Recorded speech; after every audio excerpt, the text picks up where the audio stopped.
Doctor Sandeep मावा, वो कश्मीरी पंडित जिसने 29 साल के बाद, एक लंबे अरसे के बाद ये तय किया कि मैं वापस घाटी जाऊंगा। 29 साल के बाद ये तय किया कि कश्मीर में जाकर दोबारा से अपना कारोबार शुरू करूंगा।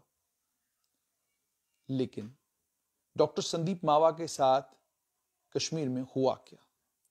आतंकियों ने डॉक्टर संदीप मावा को निशाना बनाना था। यह बात डॉक्टर संदीप मावा ने खुद एक इंटरव्यू में नेशनल चैनल CNN IBN को बताई है। उन्होंने कहा कि निशाना मैं था, लेकिन मेरा मुलाजिम जो मेरे साथ पिछले 15 साल से काम कर रहा था, इब्राहिम खान, 45 वर्ष का, जो बांडीपुरा का रहने वाला है, उसे आतंकियों ने टारगेट किया। उन्होंने कहा है कि मेरे पास एक XUV गाड़ी है, मुझे 3 बजे के करीब करीब शाम को आफ्टरनून में बाद दोपहर एक टेलीफोन कॉल पुलिस से आया और उन्होंने ये कहा कि आप आतंकियों के निशाने पर हैं और आपको टारगेट किया जा सकता है। तो मैं छोटी गाड़ी में अपने घर चला गया और इब्राहिम खान, वो आम कश्मीरी नागरिक, वो आम कश्मीरी सिविलियन, डॉक्टर संदीप मावा की XUV लेने के लिए स्टोर से 8 बजे के करीब करीब गया। बताया जा रहा है इस इंटरव्यू में, वो बता रहे हैं कि आतंकी अंधेरे में वहां पर घूम रहे थे। उन्होंने सोचा XUV के पास मैं आया हूं, तो उन्होंने 4 गोलियां इब्राहिम खान पर चला दी। उन्होंने ये भी बताया, मावा ने ये भी अपने इंटरव्यू में कहा है कि खान के जो कातिल हैं वो बोरीकदल इलाके में, जहां उनके परिवार का बिजनेस है, वहीं पर घूम रहे थे और उनके मुलाजिमों ने उन्हें यह भी कहा कि उन्होंने आतंकी को गोली चलाते हुए भी देखा। 45 वर्षीय इब्राहिम खान बांडीपुरा के रहने वाले थे।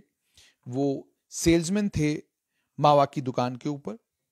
उनके माता पिता हैं, एक उनकी धर्मपत्नी है, एक बेटी है और एक बेटा है।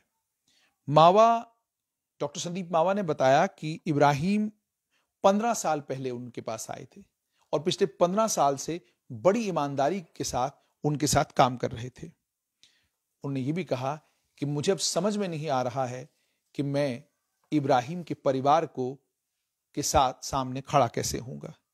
मुझे ऐसा लग रहा है जैसे कि मैं इब्राहिम की मौत के लिए जिम्मेदार हूं। उसके बाद आतंकी संगठन मुस्लिम जानबाज फोर्स, जिसका नामो निशान घाटी से मिट गया था और जिसको लेकर सिक्योरिटी एजेंसीज भी ये कहती हैं कि वो बिल्कुल मुकम्मल तौर पर डिफंक्ट है, उनके पास कोई आतंकी नहीं है, उन्होंने खान की मौत की जिम्मेदारी ली है। एक उर्दू में लिखा हुआ खत, उसमें यह कहा गया है, डॉक्टर संदीप मावा और उनके पिता रोशनलाल मावा के बारे में कहा गया है कि हमारे निशाने पर वो लोग थे। पिता और पुत्र दोनों इंडियन एजेंसीज के लिए काम करते हैं और इसीलिए वो हमारे निशाने पर थे। वो इन लोगों ने बाहर के लोग वादी कश्मीर में लाए। अब इस समय पुलिस इस चिट्ठी की वेरिफिकेशन कर रही है, मालूम करने की कोशिश कर रही है कि इस चिट्ठी में सच्चाई कितनी है। क्या वाकई ये मुस्लिम जानबाज फोर्स की चिट्ठी है या द रेजिस्टेंस फ्रंट, जिसमें लश्कर तैयबा, जैश मोहम्मद आतंकी संगठन दोनों हैं, या ये इन्हीं का कोई ऑफशूट है। इन्हीं लोगों ने ये इब्राहिम के ऊपर गोली चलाई, जिसके बाद इब्राहिम शहीद हो गए। इसकी पड़ताल पुलिस कर रही है और अभी तक, जैसे मैंने आपको बोला, कि 12 आम नागरिक और 3 पुलिसकर्मी आतंकियों ने इसी तरीके से घात लगाकर उनके ऊपर हमला किया और हमला करके उन्हें शहीद कर दिया। आपको याद होगा कि तौसीफ अहमद कांस्टेबल के ऊपर 8 बजे के करीब करीब उनके घर के बाहर ST कॉलोनी बटमालू में गोली चलाई गई। और उसके अलावा आपको यह भी याद होगा, इसी इलाके में एक बिहार से आए हुए प्रवासी मजदूर के ऊपर गोली चलाई गई। और अब थोड़ा सा अगर इतिहास में चले जाएं तो बहुत हिम्मत करके डॉक्टर संदीप मावा कश्मीर आए थे। डॉक्टर संदीप मावा के पिताजी रोशनलाल कश्मीर के बहुत जाने माने प्रसिद्ध बिजनेसमैन थे। उनकी लोग बहुत इज्जत करते थे, उन्हें 1990 की दहाई में 90 की दहाई में उन पर आतंकियों ने गोली चलाई, जिसके कारण परिवार को माइग्रेट करना पड़ा जम्मू और दिल्ली। उसके बाद वो 2019 में घाटी आए। उनके पिता इस समय दिल्ली में हैं और डॉक्टर संदीप मावा श्रीनगर में हैं, उनकी अपनी धर्मपत्नी और 2 बच्चों के साथ। लेकिन इस हादसे के बाद, इस हमले के बाद, इब्राहिम के ऊपर गोलियां चलने के बाद डॉक्टर संदीप मावा कहते हैं कि उनका परिवार घबराया हुआ है। लेकिन मैं उन्हें कन्विंस करने की कोशिश कर रहा हूं, मैं उन्हें समझाने की कोशिश कर रहा हूं कि हम जिन हालात में रह रहे हैं उन हालात में हमें आतंकियों का मुकाबला करना है। लेकिन ये बात उन्होंने कही है, I will not leave Kashmir, मैं कश्मीर छोड़कर नहीं जाऊंगा। डॉक्टर संदीप मावा के पिता रोशन लाल मावा, जिसे मैंने आपको कहा घाटी के एक बहुत बड़े बिजनेसमैन थे, 1990 की दहाई में उन पर भी गोली चली। अब वो दिल्ली में हैं, वो कश्मीर घाटी में नहीं है। लेकिन वो सभी कश्मीर घाटी के बुद्धिजीवी, वो सभी इंटेलेक्चुअल, वो सभी लोग, वो सभी नेता, वो सभी सिविल सोसाइटी के मेंबरान जो जम्मू में आकर, दिल्ली में आकर अलग अलग बड़ी बड़ी कॉन्फ्रेंसेस में, जिन कॉन्फ्रेंसेस में अक्सर बड़े चुनिंदा चीदा लोग बुलाए जाते हैं, उन कॉन्फ्रेंसेस में जो लोग कस्में खाते थे, जो लोग बार बार कश्मीरी पंडितों को ये यकीन दहानी कराते कि आप कश्मीर आइए, कश्मीर में माहौल साजगार है, आप लोगों का हम स्वागत करते हैं, आप लोगों को अपने घर वापस आना है, आपकी घर वापसी होनी चाहिए, जल्द से जल्द आप लोगों को घाटी आना है, घाटी में जहां आपके घर हैं आपको वहां रहना है। बहुत बड़ी तादाद में वो इंटेलेक्चुअल भी थे जिन इंटेलेक्चुअलों ने इस बात की भी जबरदस्त तरीके से मुखालफत की कि आप कश्मीरी पंडितों के बच्चों को, उनके परिवारों को घाटी बुला तो रहे हैं, लेकिन आप इनको कैंपों में रखते हैं। कैंपों में रखने से वो माहौल नहीं बन पाएगा। जो माहौल तब बनेगा जब कश्मीरी पंडितों को वहां रखा जाए, उन जगहों पर रखा जाए जिन जगहों की ये रहने वाले हैं। ये सब चीजें, ये सारी बातें हुई। कईयों ने तो ये भी कहा कि कश्मीरी पंडितों को जल्द से जल्द खुद वापस आना चाहिए, उन्हें कोई घबराने, कोई डरने की जरूरत नहीं है। ये 90 की दहाई का कश्मीर नहीं है जहां कश्मीरी पंडितों को रातों रात अपने घर छोड़ने पड़े और कश्मीर का आम आदमी, कश्मीर के आम नागरिक उनके साथ खड़े नहीं हो सके। ये बातें भी हमने सुनी कि अब कि अगर ऐसा कुछ हुआ तो हम आपके साथ सीसा पिलाई दीवार की तरह खड़े हो जाएंगे और आपको घाटी से माइग्रेशन करने नहीं देंगे। लेकिन हकीकत यह है कि डॉक्टर संदीप मावा, इससे पहले मक्खनलाल, इससे पहले बाकी तमाम वो लोग जिनके ऊपर गोलियां चलाई गई, जो अभी तक शहीद हो चुके हैं, वो सभी, उन सभी लोगों के परिवार ये सवाल पूछते हैं कि घाटी की वो सिविल सोसाइटी, घाटी का वो आम आदमी जो कश्मीरी पंडित भाई के साथ खड़ा होने के लिए तैयार था, जो कल तक ये कह रहा था अगर इस तरह के फिर हालात बने, हम 90 जैसे हालात दोबारा बनने नहीं देंगे, वो लोग आज कहां हैं? वो लोग बाहर क्यों नहीं आते? वो क्यों नहीं कहते कि जो हो रहा है वो गलत है?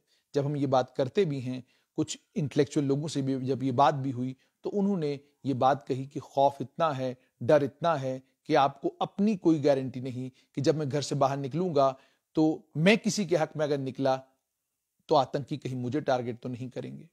ये सब चीजें वो लोग कहते हैं। अब इसकी हकीकत क्या है वो वहां ऑन ग्राउंड जो सिक्योरिटी के एहलकार हैं वो जानते होंगे, जम्मू कश्मीर पुलिस के जवान जानते होंगे, आर्मी, पैरामिलिट्री फोर्सेस, अलग अलग एजेंसी जो वहां काम कर रही है घाटी में, वो इसकी हकीकत जानते होंगे। मगर एक बड़ी हकीकत ये भी है, जब एक समाज, एक सोसाइटी ये तय करती है कि आतंकवाद से, टेररिज्म से किसी किस्म का कोई कॉम्प्रोमाइज हम लोग नहीं करेंगे, हमारे बीच में टेररिस्टों के लिए कोई जगह नहीं है, हम अपने पड़ोस में, अपने दाएं बाएं वो लोग जो टेररिस्टों की मददगार हैं, जो इनकी मदद करते हैं, जो इनको इन प्लान्स को एग्जीक्यूट करने के लिए इनके साथ चल पड़ते हैं, हम उनको बेनकाब करवाएंगे, उन्हें पुलिस, आर्मी और पैरामिलिट्री फोर्सेस के हवाले करेंगे ताकि ये जो घटनाएं घाटी में हो रही हैं ये होनी बंद हो जाएं। ये बात करने वाले लोग, इस तरीके का माहौल बनाने वाले लोग आखिरकार कश्मीर घाटी में क्यों नहीं है? अभी भी ये जो इंसिडेंट्स कश्मीर, वादी कश्मीर में हो रहे हैं, डॉक्टर संदीप मावा के ऊपर हमला क्या दर्शाता है? 5 अगस्त 2019 को जो फैसला हुआ, वो मरकजी सरकार ने फैसला लिया, उसके लिए डॉक्टर संदीप मावा या कोई और कश्मीरी पंडित जो दिल्ली, बॉम्बे या अलग अलग देश के विभिन्न शहरों में रहते हैं, वहां से जो वादी कश्मीर आ रहे हैं वो क्यों आ रहे हैं? वो उसी यकीन दहानी पर वहां आ रहे हैं जो यकीन दहानी कश्मीर के आम लोगों ने कराई थी कि आप अपने घर वापस आइए, आपको डरने या घबराने की कोई जरूरत नहीं। अगर डॉक्टर संदीप मावा के आने के बाद भी हालात ये हैं कि एक आतंकी संगठन आता है और डॉक्टर संदीप मावा के पास काम करने वाले सेल्समैन इब्राहिम के ऊपर गोली चलाता है और गोली चलाकर यह सोचता है कि डॉक्टर संदीप मावा के ऊपर मैंने गोली चलाई, तो ये साफ तौर पर दर्शाता है कि जो दिमाग इन लोगों के पीछे काम कर रहे हैं वो 90 के दहाई के दिमाग हैं।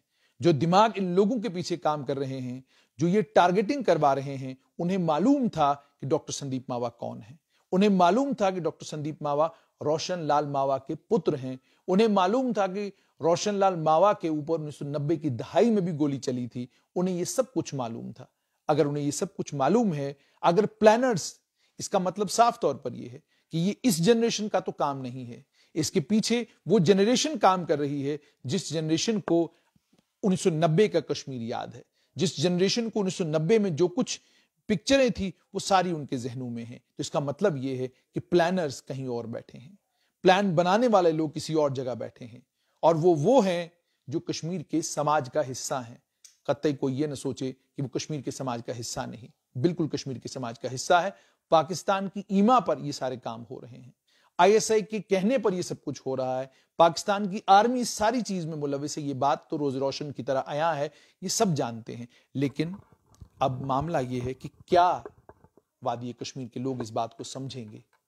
क्या वो इस बात पर फिक्र करना शुरू करेंगे, इस बात पर आर्टिकल्स लिखना शुरू करेंगे कि हमारे समाज में वापस आकर अपना वही स्थान, वही पोजीशन ढूंढने वाला कश्मीरी पंडित, क्या आतंकी उसको इस तरीके से निशाना बनाएंगे और समाज खामोश रहेगा? मक्खनलाल बिंद्रू के मामले में क्या हुआ? उसके परिवार की बच्चियों ने क्या कुछ कहा? वो आंसू, वो तकलीफ, वो दर्द, क्या उसकी कोई कीमत नहीं है? अगर उन आंसुओं की, उस दर्द की, उस तकलीफ की कोई कीमत है, तो फिर मुझे लगता है कि कश्मीर की सिविल सोसाइटी को मक्खनलाल बिंद्रू की शहादत के वक्त, अरविंद जो बिहार से वहां आए थे उनकी शहादत के वक्त, और जो बाकी लोग 12 के करीब करीब आम जो जम्मू कश्मीर के रहने वाले बाशिंदे या मुल्क के अलग अलग हिस्सों से जो लोग जम्मू कश्मीर में रोजी रोटी कमाने के लिए जो गरीब यहां पर आता है, उस गरीब के ऊपर जब गोली चलती है और कश्मीर की सिविल सोसाइटी खामोश रहती है, तो इस पर अफसोस सबको करना पड़ता है कि आखिरकार आप खामोश क्यों हैं?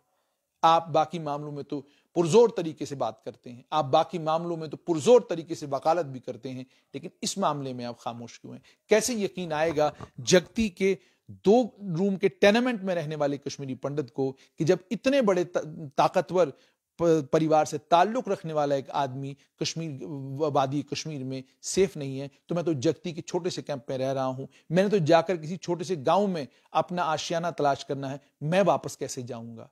जगती के अलावा अन्य दिल्ली, बॉम्बे, अमेरिका, जहां जहां पर भी कश्मीरी पंडित थे, ये यकीन दहानी किसको करानी थी? ये माहौल साजगार किसको बनाना था? बड़े सारे लोग इस पर कमेंट करते हैं, कमेंट्री करते हैं और उसके बाद मरकजी सरकार को लेकर तंज कसना शुरू करते हैं। सवाल ये है कि अगर हम एज ए सिविल सोसाइटी इस चीज वो माहौल बनाएं, अब जब सिविल सोसाइटी माहौल साजगार बनाएगी और जो माहौल खराब करने वाले लोग हैं जब उनके खिलाफ शीशे पिलाई दीवार की तरह खड़ी हो जाएगी, तो यकीन जानिए इन हालात को बदलना कोई मुश्किल काम नहीं है। डॉक्टर संदीप मावा को उम्मीद और तवक्का थी कश्मीर की सिविल सोसाइटी से, इसीलिए वो इतनी दूर से कश्मीर पहुंचे थे और उन्हें आज भी उनकी उम्मीद खत्म नहीं हुई, इसलिए वो ये कह रहे हैं कि मैं कश्मीर छोड़ के नहीं जाऊंगा। उनकी ये उम्मीद न टूटे, उनका परिवार कश्मीर छोड़कर न जाए, उनका कारोबार कश्मीर में फले फूले, ये इस चीज को सुनिश्चित करना कश्मीर की सिविल सोसाइटी को सुनिश्चित करना है, वहां के उन लोगों को सुनिश्चित करना है जो मजहबी हलकों में, सियासी हलकों में, समाजी हलकों में माने जाते हैं, जिनकी बात सुनी जाती है। देखना यह है कि क्या कश्मीर में कोई बदलाव आएगा, देखना यह है कि यह मौत का तांडव कब रुकेगा। और एक बात और, Jammu Kashmir police, army, paramilitary forces, तमाम एजेंसीज वो अपनी रिस्पॉन्सिबिलिटी शिर्क नहीं कर सकते, वो अपनी रिस्पॉन्सिबिलिटी से भाग नहीं सकते। उनकी रिस्पॉन्सिबिलिटी है कि आम कश्मीर का नागरिक, आम भारतीय नागरिक जो घाटी जाता है काम करने के लिए, कारोबार करने के लिए, वो अपने आप को घाटी में गैर महफूज महसूस न करे। 5 पैरामिलिट्री फोर्सेस की 5 बटालियंस और घाटी भेजी जा रही हैं। लेकिन हालात को साजगार बनाना ये पुलिस, प्रशासन और साथ में आम नागरिकों को मिलकर जब ये सारा एक सिलसिला चल पड़ेगा तो बात बनेगी। पुलिस को भी कोशिश करनी है, पैरामिलिट्री फोर्सेस को, इंटेलिजेंस एजेंसीज को, कि आम लोगों के साथ जितना ज्यादा दोस्ताना ताल्लुकात होंगे उतना ज्यादा आसान होगा इंफॉर्मेशन गैदर करना और इन लोगों तक पहुंचाना जो पाकिस्तान की सीमा पर घाटी में ये सब कुछ कर रहे हैं। उम्मीद ये कि कुछ बदलाव देखने को मिलेगा।